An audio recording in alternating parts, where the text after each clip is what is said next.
Greetings, family. Welcome back. It's the end of November, post elections, and I wanted to have a discussion on a topic I'm calling the United Snakes of Hypocrisy, slithering through the delusional state of white supremacy. Why do I label it that? Because it seems like there's been some trickery that has gone on in the United States. Or snakes. Snakes slither. They move around and they do some strange things. They lurk. They kind of sit back and they wait. They strike. So one of the flags in the United States has "Don't tread on me." Pretty progressive because it's talking about no one's going to override me. And then you know about the correct Confederate flag up there. And the snake also in the Confederate flag, and skull and bones, and the viper, the snake. So the snake has a role to play in life for survival. If you ever watched a movie called Sankofa, one of the characters, Shango, is always trying to tell people in the movie or in the on the plantation, especially Shola, when you're going to get on your belly and crawl like a snake, because the snake will eat whatever is in the belly of the frog. Some people have a problem conceptualizing what that means. But what Howard Jarima was trying to say in his movie called Sankofa, dealing with revolution, you can't half-ass revolution. A snake can't just swallow the eyeball. It can't just swallow the ear or the foot. It's got to swallow that frog whole, that animal whole, that whatever it's trying to feed on, that rodent whole. So when you get on your belly and crawl like a snake, deal revolution, you got to take it all. And so we see in the United States post-election, someone took it all. I don't call no names. We aren't going to say anything about any countries in particular, because for some reason, the thought police extract your information when it's opposing the narrative. So I want to talk about some books today. Talk about this discussion about how snakes operate and why there's such hypocrisy going on within the United States. Now, I'm wearing my Howard shirt because, one of the candidates had their election party at Howard University. So I'm a proud graduate of Howard University. Got my Howard University book in terms of being an alum. The same person who was running for the presidency is also in that book. So, hey, there's some history there. But some people don't even know what Howard stands for. It's an HBCU. For those who are new to understanding information outside the narrative that's coming along the white media mainstream, HBCU stands for Historically Black College and University.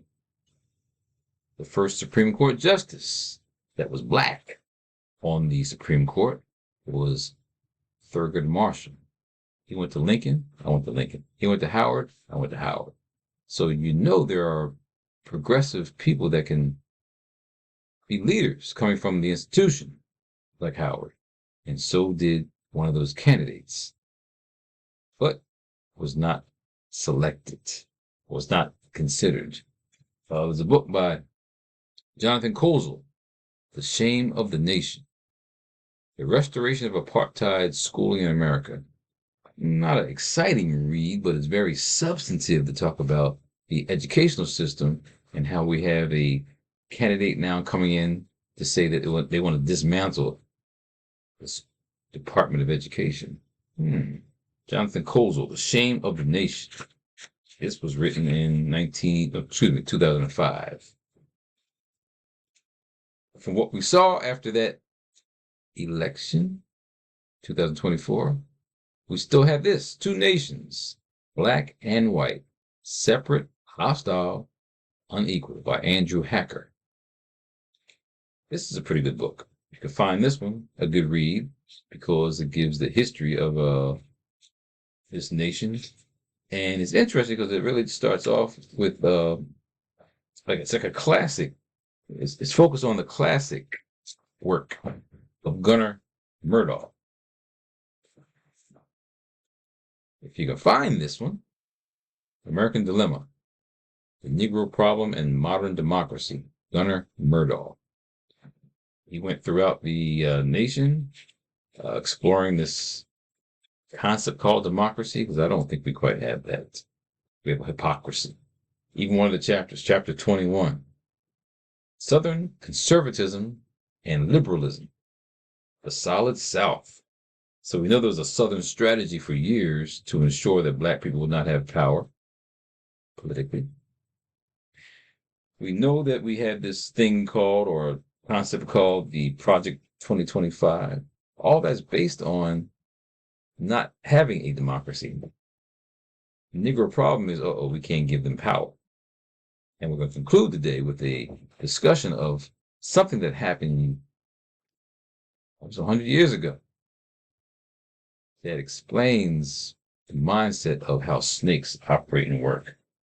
And even with Gunnar Myrdal's book, because this is not contemporary, but this is 1944. So that's 1944. If you look at Alexis de Tocqueville, this is an interesting character. This guy came from abroad to go through America, the South, and to see what's going on with American life. He's from France, and he went exploring through the eastern part of the United States. I was in Fayetteville for a little bit, went through Fayetteville, Augusta, Columbia, Mobile, that is, Alabama, up to Memphis, Cincinnati. So he got a chance to explore what the kind of lifestyle was in America. So many people have gone through this world and documented what we're seeing today about this two-nation experience. So let me share with you some information on this topic, and I'll come back with some other books to wrap up with. Okay.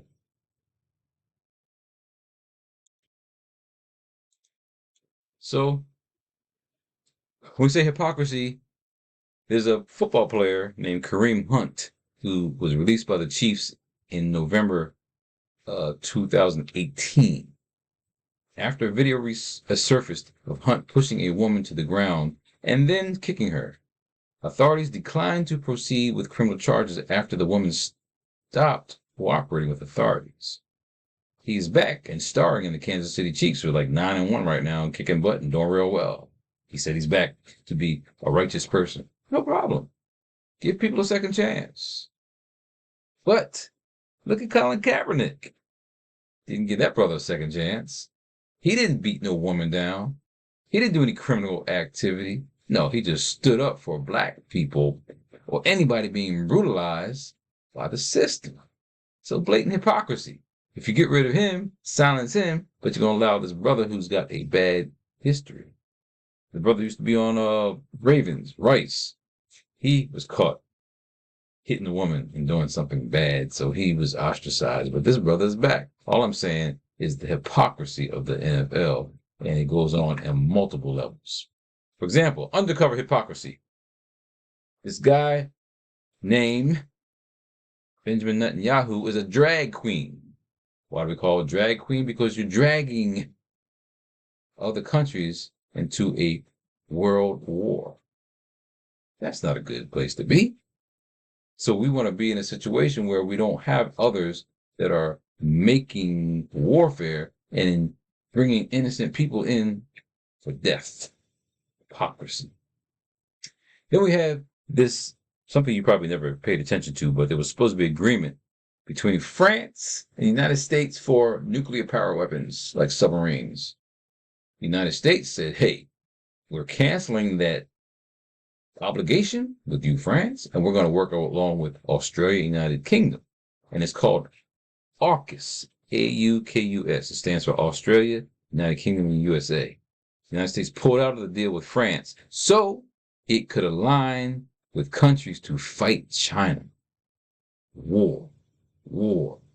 where we're living in a permanent war complex. So the hypocrisy of saying you're in a democracy and everybody's equal, I don't want my money going for more war, weapons, and bombs, but that's what's happening in the system. Hypocrisy. Chemical spills in Georgia and Texas just this 2024. Some company in Conyers, Georgia caught fire. Asinine situation because those products aren't supposed to have water on it. And you have a sprinkler system that sprayed water on these chemicals. Chemical explosion. The chemicals spread throughout the southern part of the United States. In Texas, you had the same thing happen like few weeks after. And this is during hurricane season. When you start to think about the way water can have an impact on altering the way chemicals are firing and developing. We smell that, and then we get toxic elements in our body and we die. So a lot of these things can happen when there's deregulation, where the companies can do whatever they want, and the people are the ones that are being sacrificed. So this deregulation is problematic because it sets up for hypocrisy in our system, because the companies are getting away with murder. Gun laws. Now, Black Panthers, they knew the laws, what to do, how to carry, when to carry. But guess what? When those laws do not benefit white people, that's when the gun laws change. You don't want what? They don't want black people having guns. Oh no. So you have to find ways to alter that. So that's hypocrisy. If everybody is equal to be able to protect themselves, then black people should have equal access to having guns also. Hypocrisy. And then they have these white nations that have displayed apartheid. One at the top of Africa, one at the bottom of Africa. Won't say any names, so I don't have this video being removed because I seem to be slandering somebody, but the truth is there. The apartheid from that country on the top of Africa, the apartheid from the country on the bottom of Africa, you learn what they did from the United States. Hypocrisy. That's why the United States supports those countries. Hypocrisy. Talking about democracy, but you're supporting apartheid. Full-scale hypocrisy. So we have this debate about abortion. So this new regime wants to get rid of Roe versus Wade and cancel a woman's choice on what she should do with her body. The white enterprise empire is worried about babies and the woman and what they should do. And you didn't give a darn about slavery in the past and the people being subjugated, babies being ripped out of people's wombs. You didn't care about it then. So what's this hypocrisy now? This strong focus on abortion, but you didn't give a darn about the enslavement of African people coming here and being subjugated and killing those babies. Had no problem with that. Protests are okay for some people. Remember that January 6th so-called insurrection. You can call it resurrection. Insurrection on the Capitol in the United States. Wow. And then they didn't really get attacked. They weren't strongly prosecuted. They didn't get shot at. But the Black Lives Matter movement is attacked. People are being villainized like they're problems because they're talking about making changes in society for all people versus what happened at the protest. It was like for some people protesting a so-called fake election. Hypocrisy. Engineered medicine. And food, really. Look on your cereal box. It says on the bottom there, bioengineered products. So the system's pushing engineered medicine like this. I can't even say the name of that because this video could be pulled down because you're talking about something that's not popular. It's not pushing the narrative. But natural medicine, your body has everything it needs to fight. You need to feed it properly with natural things. It's hypocrisy when the health system does not push that. This is a hard one to kind of bring up, but one of the not leaders, but influential characters that helped out the Orange Man to be who he is Roy Cohen. Roy Cohen was a homosexual and hung around the Orange Man a whole lot. Orange Man got a whole lot from that person, but you never linked some so-called uh, orientation issues with that particular Orange Man because he was associated with this guy. But if you read a book or The Life and Reinvention of Malcolm X by Manning Marable, I got that book from Kroger, from the supermarket. A revolutionary book about Malcolm X in the supermarket? That's why you know it's not revolutionary. In that book, there's some link that Malcolm X was having some homosexual relations with some white man. Where are you coming from with this? You can make that link, but you don't say that to the Orange Man when there was definitely a link to who that individual was working with, and that individual helped them to be as ruthless as they are today. Still made it into that so-called commander-in-chief position. Lastly, in terms of full-scale hypocrisy, you saw how devastating these hurricanes were. It's 2024, especially in the southern region of the United States, and I'll mention some things about that next slide. But the feelings that we had then and that we have now and trying to feel for people, what they're going through, that wasn't going on in Hurricane Katrina, 2005. We villainized. We looked at those people as criminals, and we did not assist and help, and they felt neglected because they were black people. New Orleans. But if it's white people in a certain area that is, I don't know, full of white people, you have this hypocrisy going on. They all should be equal because they're all Americans, they're all paying taxes, they all should be helped out equally, but that did not happen, and you saw the devastation of what a hurricane can do, but you didn't see the love and appreciation for people in Louisiana. Those people were left hanging in the middle of the water, and people watched. So I had a chance to drive from the Atlanta area, which is like north of Georgia, down to the bottom of Georgia, South Georgia. So in my long ride, I saw devastation from the hurricane that hits. Trees down, power lines down, and this damage without cleanup in those little places, it was very hard for people to get around. I went way after the hurricane, so I was able to course my way through the roads. But when it happened, if I was traveling then, I would have been stuck. Would not have been able to get around as comfortably as it is when the roads are clear. So those people felt neglected. Hurricane Helene came in, those people felt neglected. The government is not looking out for me, us, our community. Neglect.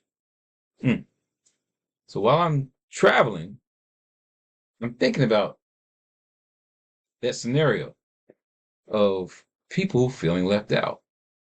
Now, I started off, I told you I went to Howard University. The president or the person seeking candidacy was from Howard University. These people that are in these backwoods places, I don't know nothing about no Howard University, never heard of it. So they have a different mentality when you're looking at maybe a black person of color, woman, someone trying to lead the country, what they feel left out.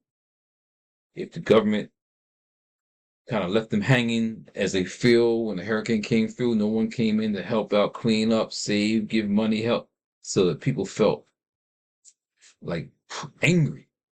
So the white male felt left out. The white female must support her white male. The white family must protect their white privilege, so white supremacy reigns like a snake in the grass. No matter who may be there as the leader, it just better not be a colored person. Because for some reason, people just don't trust that. Obama had 8 years in power, and he was vilified the whole time. So snakes maneuver. You don't even know they're there. But we saw what happened with the election. They were there. They came on out. So what about me movement, I believe, is really related to how some people felt left out of the system. And when you feel left out, you want to strike. That's all I saw driving through South Georgia.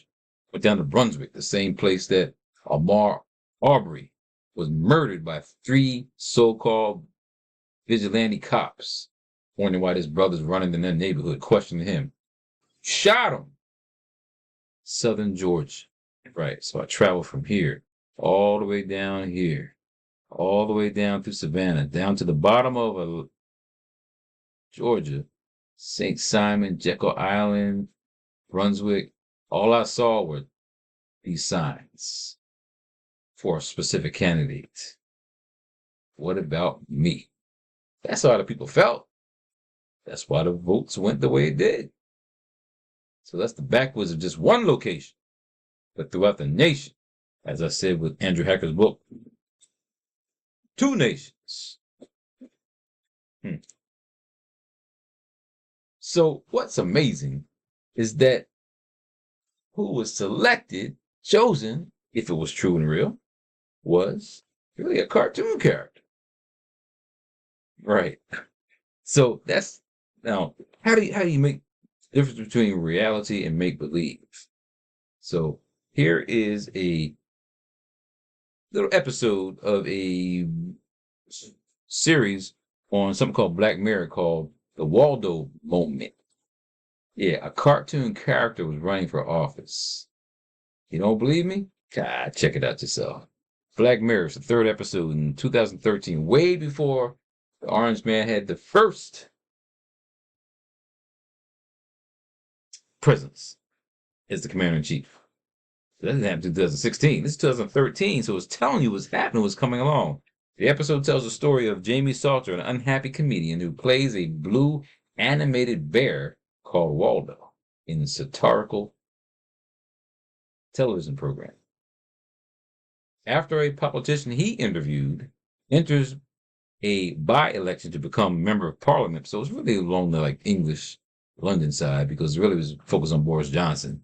Waldo stands as a candidate. That's the cartoon character. Meanwhile, Jamie and another candidate, Gwendolyn Harris, develop feelings for each other. Waldo's popularity continues to rise, a cartoon character. But Jamie, whose life is torn between his career and his role, becomes increasingly discontented with the role he is playing. So the episode basically explores public distrust of politicians, initially based in part on the politician and future Prime Minister Boris Johnson. The character of Waldo was widely compared to business magnate Donald Trump, following his successful 2016 campaign to become president of the United States. So this came out 2013, predicting a cartoon character, because you know that's how this particular MMA, MAGA kind of individual is a cartoon character. And people voted for that.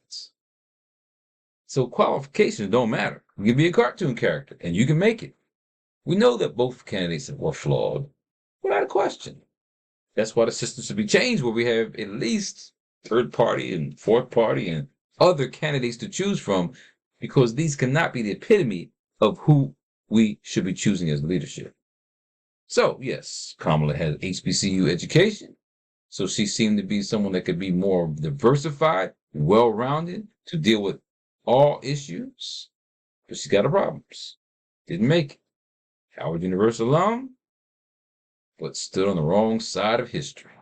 So now looking at people seeing her, they feel like, what about me? She doesn't represent me. She doesn't know anything about my experience. I don't know who she is. But the other character is a convicted criminal. So your choices, very limited. So the convicted criminal is always into this issue of revenge. I just thought it was interesting. The new research came about crows having a powerful memory for revenge. Basically, it's a bird brain, but it knows about revenge. New York Times, November 11th, 2024. Crows, renowned for their intelligence, can identify and remember human faces. They can also hold grudges for a long, long time and attack the subjects with their ire. That is how a bird brain works. I think that's deep, because you know that's all is being talked about before someone gets into place. Oh, I'm coming after my enemies. I'm going to get revenge. a child, like a kid. We need to have some finances, some economics. We need to have less war. We need to have food on the table. Worry about your revenge over some of your petty politics, but that's how bird brains think. So where does the world go from here? Well, the USA is going to become more isolated on the geopolitical front. It's unquestionable, because with the United States and what about me movement and the isolation of the United States where it is, and the leadership that's being ushered in, it's going to be bad on the geopolitical front.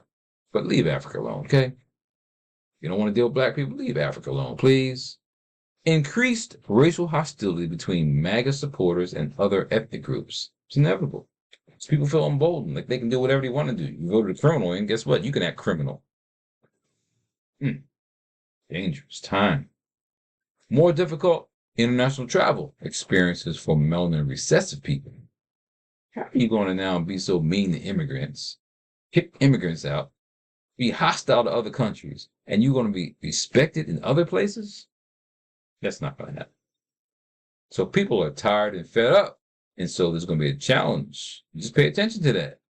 It happened there in Amsterdam when those people from that northern place in Africa came on over there, and this is right here in November, and they were attacked. And that country came to try to remove their people, get them out of there, because they had been creating havoc all over the world in that Middle Eastern part of the world. And now they're being attacked as they travel. I tell you, it's going to get worse. So other racist countries become more emboldened to implement racist policies. That's right. That usually happens. You see one country do it. You know what? I think we can do it too. Other kind of parties with this fervor to get rid of immigrants, get rid of black people, get rid of anything that's white, because that's how the colonialistic perspective works. That's how the snake maneuvers. So serious reconcile on who is friend or foe or enemy or ally, because the enemy of my enemy might be my friend. You got to analyze who's really sticking up for you. Who's got your back? If you don't pay attention to who has your back, then you might as well just roll over and die. And then lastly, the world minority will gloat over a new world order dictator. So white people aren't the majority of people on the planet, but they're now gloating over having the so-called white privilege to still control the world, even though the world is not the majority white. So they're gloat over this this kind of person that wants to be dictator, and they ask for it. So we'll see how you operate and deal with that. So to be continued with observing these things, the economy worsens for those who voted for the cartoon character. You'll see it. Prices are going to go up. Inflation will greatly increase because the workers, the immigrants, are targeted for dismissal. Check out Springfield, Ohio, and how the Haitians said, "We're out of here." How now it's impacted the city of Springfield, Ohio, because where are the workers? Who's going to do the work that no one else wants to do? On the grand scheme of things, who's going to pick the fruits, the vegetables? How's it going to be stocked? Who's cleaning up? Who's doing the work for construction? Act like a butthole and get rid of those people. Guess what? You will have workers that won't be available. There will be no class of workers to do what the lazy-ass snakes would never do, because they're privileged. They don't have to do it. They'll tell somebody else to do it. Food prices go up, and there will be limited food items. Small businesses will be decimated, and the prison industrial complex will skyrocket. Look at the stocks today. See where the investments are today. White folks know what's coming. That's why they do things. They plan ahead, 300-year plans ahead, while other people are waiting around looking for something to happen. Given that, we talk about plans ahead.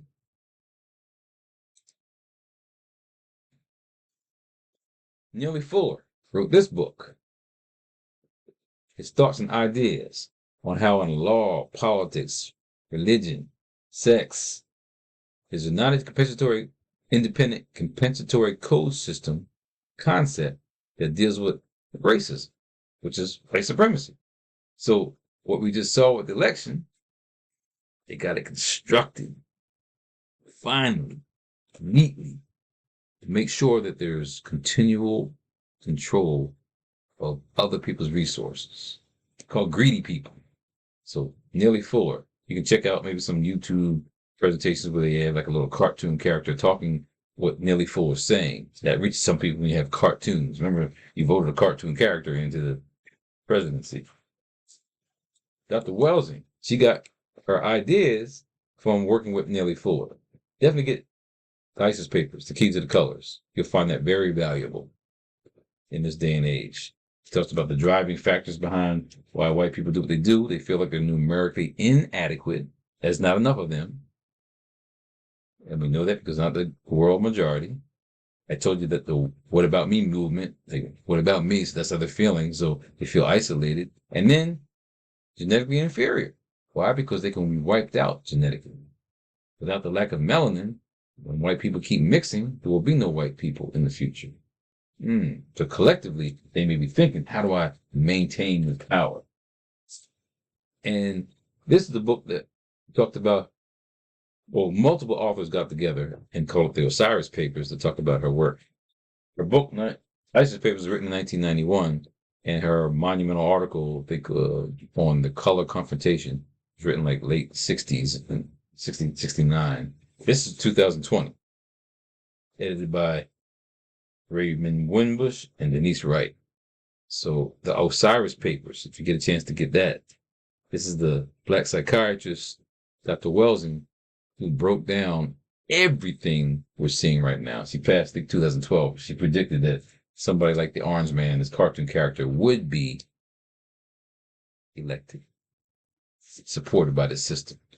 I'm going to conclude with, I talked about this book before, but when I talked about this book, I didn't realize there's going to be a video series on American experience. I will need you to check that out, called The Wilmington Lie, The Murderous Coup of 1898. Let me get a chance to let you see. I know you see I got this book right here. I definitely not recommend you read this, but you do need to know about your enemy. And if they study you, you need to study them. But I'm only sharing this one because he's very, very influential, and he's from one of them countries that supported apartheid. Now got all this money, trying to run the system here.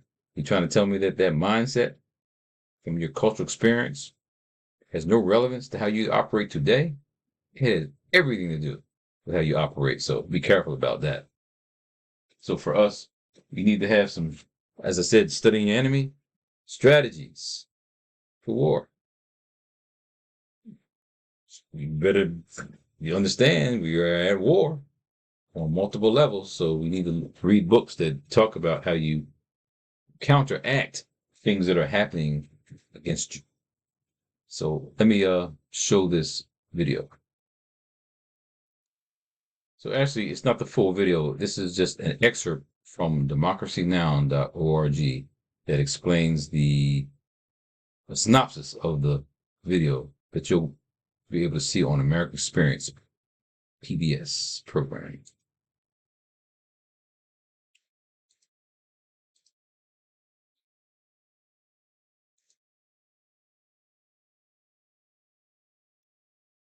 This is Democracy Now!, democracynow.org. I'm Amy Goodman with Juan Gonzalez. A new film is premiering tonight on PBS on the largely erased history of a coup to overthrow the elected government of the black-majority North Carolina city of Wilmington, 3 decades after the Civil War. This is the trailer for American Coup, Wilmington, 1898. We have taken a city as thoroughly, as completely as if captured in battle. It was the only armed overthrow of an elected government. We really don't know how many people were murdered that day. Whole families have broken up and scattered. The homes representing their savings are deserted. I've always felt like this story was always meant to be told. And North Carolina, the Negro holds the balance of power. There was really no other major city in the South like Wilmington. You have the black leadership with college degrees. And there was a professional class there, doctors and teachers and lawyers. White vendors are having to compete with black vendors for customers. And black men were able to hold public office at multiple levels of government. Wilmington is essentially a promised land for African Americans. It was a different vision of what American democracy could be, that it could actually be multiracial and work. Men, do your duty. This city, county, and state shall be rid of Negro domination once and forever. The Confederacy was trying to take power back. And white supremacy is going to be the rallying cry. So leaders of the conspiracy turned to actually taking over the city government at gunpoint. A definition of a coup d'etat is an armed overthrow of a legally elected government, which is what happened on this day in Wilmington. This was a coup based on the devaluation of African American citizenship. You think about the loss of wealth, the stealing of their generational legacies. What Wilmington tells us is how fragile American democracy is. The trailer for American Coup, Wilmington, 1898. We're going to speak to the director, but first, this clip lays out how Wilmington was the largest city in North Carolina in 1898. Black people held many positions in government alongside white people.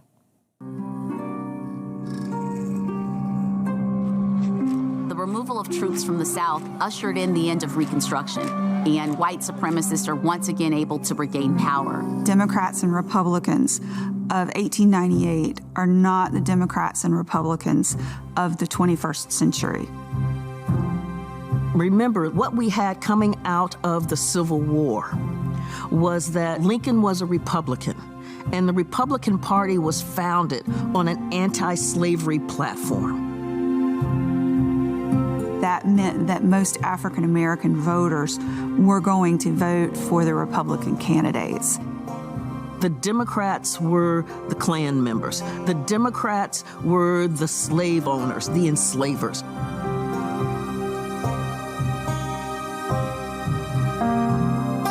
They were deeply committed to denying citizenship rights to African Americans. The Democratic Party holds the state in the 1870s, throughout the 1880s. It's really not until the 1890s that you begin to see the Democrats again lose their power. There's a depression that takes place in 1893. White farmers are suffering. These white farmers felt that the Democratic Party was beholden to the banks and the railroads and the moneyed interests. And they bolt from the Democrats and join the Populists, which is a third party.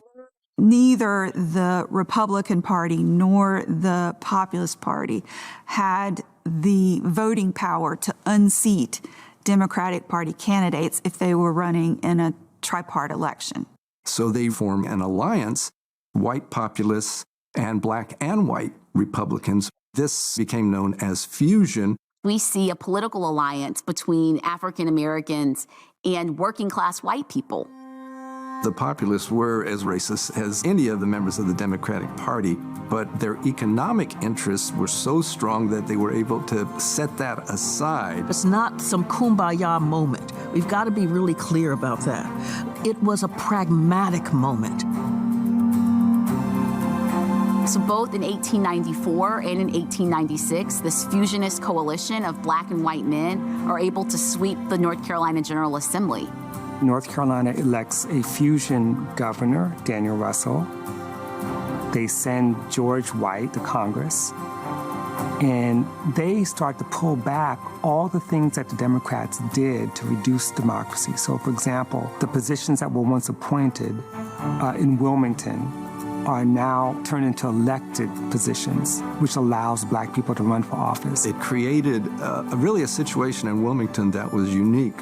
You had black men in positions of authority and power. So we see black and white men on the Board of Aldermen. We see black and white men serving in various municipal offices. 10 of the 26 policemen were black men. The city treasurer, the city jailer, the city coroner. John C. Dancy was the custom collector at the port, which is a federally appointed position. He made $4,000 a year, which is $1,000 more than the governor made. The mayor of Wilmington is also a fusion candidate. It's not the majority of black, it's a majority fusion that makes a difference. So with Wilmington by 1898, African Americans had still held on to a lot of the rights and privileges and the institutions and the power they had enjoyed.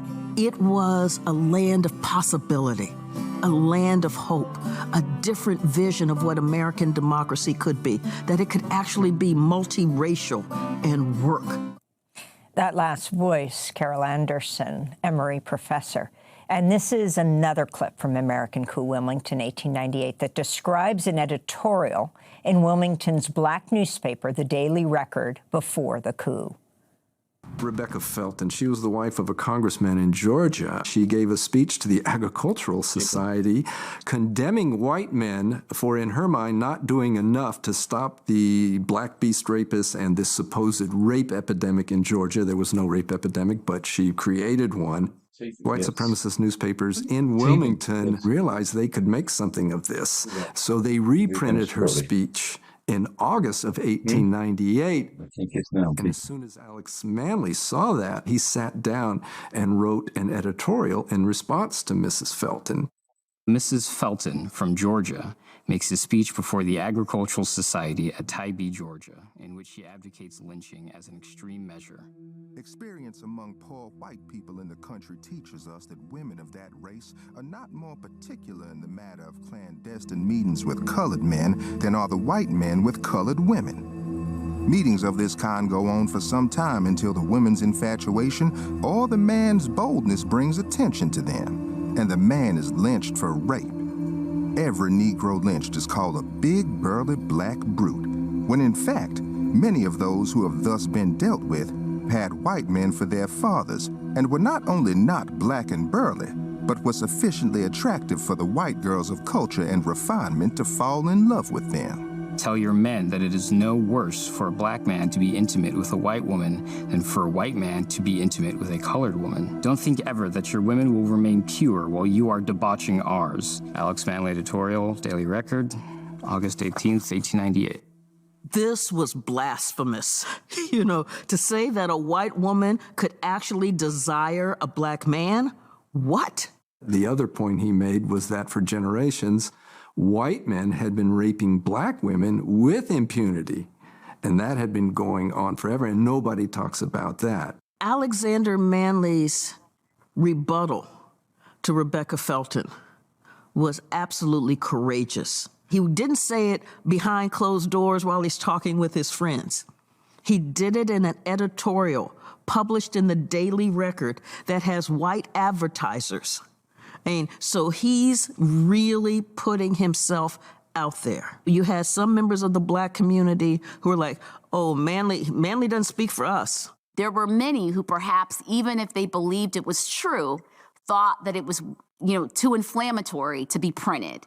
We also see prominent black men in Wilmington urge Manly to recant the editorial, to apologize in an effort to avoid conflict. He refuses. He sees himself as someone who has done nothing wrong. He has spoken a truth that he believes has gone unspoken for too long. American Coup, Wilmington, 1898, premieres tonight on PBS and will also stream online. We're joined by the co-director, Yoruba Richin, award-winning filmmaker. Yoruba, welcome back to Democracy Now! Thank you, Amy. Thanks for having me. And Yoruba, I wanted to start off by asking you that the Manly editorial became the basis for the first attack of the white supremacists when they burned down his newspaper. You talk about, and again, they were spurred on by the editor and publisher of the white-owned News and Observer. Talk about the role of that publisher as well. Absolutely.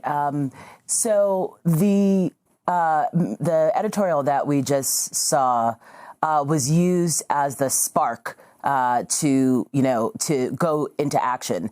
But this coup had been planned meticulously in the months leading up to it. It was planned by a group called the Secret Nine, otherwise known as the Chamber, very prominent members of the Chamber of Commerce. They were self-called white supremacists. And it was led by Josephus Daniels, who was the editor of the News and Observer in Raleigh. And the newspaper had published continually this idea, this racist idea of black men raping white women and of bad government that Negroes were in charge of. And that if they continued to let this happen, white women would be debased and continue to be raped, an epidemic of rape. And that's what you saw, the Rebecca Felton newspaper, her speech reprinted in the newspaper, and Manley responding and saying, no, that's not true, and debunking that. And it was that editorial that they said, look what happens when Negroes are in rule. Look at the things that they can say. We got to get rid of them. We got to get rid of this newspaper. And that was the spur for the attack. But it had been planned many months before the actual events happened. And in making the film, you not only went into the archival records, but you made a decision to locate and interview both white and black descendants of families that were involved in the events at the time. Could you talk about that? Absolutely. My co-director and I, that was one of the first things that we knew we wanted to include in the film. We found out that a group of black descendants and really one white descendant had been meeting for about a year before we started the production through an organization called Coming to the Table, which is a national organization that brings blacks and whites together dealing with racial issues. And they had been meeting, and we were able to, meet them through that organization, attend those meetings, and start to create a relationship with some of the descendants who you see in the film. And then we did work to find more descendants, particularly more white descendants, because they were harder to locate or to invite to come and be a part of the film. And we're very grateful for their participation. One of the white descendants was the descendant of the newspaper editor, right? And yes. he and the other descendants took down his statue. Yes. So the News and Observer, up until the 1960s, was the paper that we saw in 1890s. And then there was a change. And the family recently took down the statue, I think in about 2020. And, Frank was a part of it. He is in the film admitting to what his ancestor did and the harm that it produced not only to North Carolina, but to the nation. And what happened, actually? What did all of this lead up to? How many people died? So, we'll never know the numbers, the exact numbers. They weren't taking it down, but it's said that it was maybe 200 to 300, but it was probably more than that, you can imagine. Black people were ran into the swamps. Alfred Waddell, one of the leaders, said, we'll choke the Cape Fear with their bodies. We have 10 seconds. And then it returned then it became a majority white city. And 2 years later, Jim Crow was instituted, and there was not another black person elected from the state of North Carolina till 1992.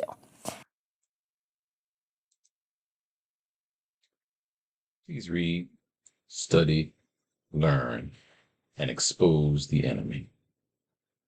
Perhaps we can win the war then.